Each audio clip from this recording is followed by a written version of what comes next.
My name is Evan Feldman, a music professor at the University of North Carolina at Chapel Hill, where I conduct the wind ensemble, the symphony band, and also teach classes in conducting and in music education. Participating in a collaborative music setting is such an important part of developing as a musician. As a member of the ensemble, we have certain responsibilities to the full group. As the conductor of the ensemble, we have the same responsibilities, but it's also incumbent upon us to make sure that we make the experience musical and meaningful. Because really, as conductors, the most important work that we do happens inside the rehearsal hall. The idea is to learn how to take an ensemble that may sound like this,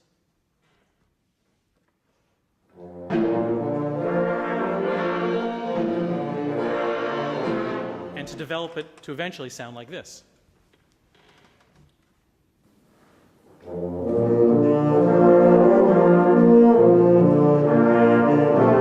Over the course of this MOOC, we'll be presenting the components of a good rehearsal, because in order to rehearse effectively, you have to, for example, understand the basic process of rehearsals, how to, say, take a musical idea, break it down into its component parts, work on them, and then put them back together again.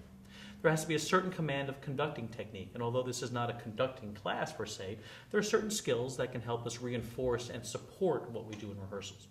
We have to have a basic understanding of the skills and the pedagogies that are involved in making music as a member of the ensemble, have the ability to quickly diagnose problems and then solve them efficiently. It's not all about technique, though.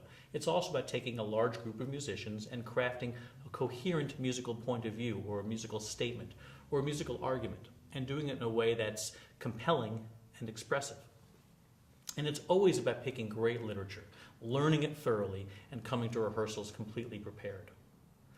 This course will actually have 2 tracks. The first is meant for the experienced conductor. This is for someone who regularly works with an ensemble now. The second track is meant for the aspiring conductor. This is for someone who has performed in an ensemble and is now looking to work towards a leadership role. Most of the content in the class will be presented from the perspective or the context of the conductor. But really all the ideas can be applied to any sort of group music making, whether it be a string quartet, a brass quintet, or a small vocal ensemble. Ultimately, we're talking about the intersection between musicianship, conducting, and teaching, and we hope to see you there. Thank you.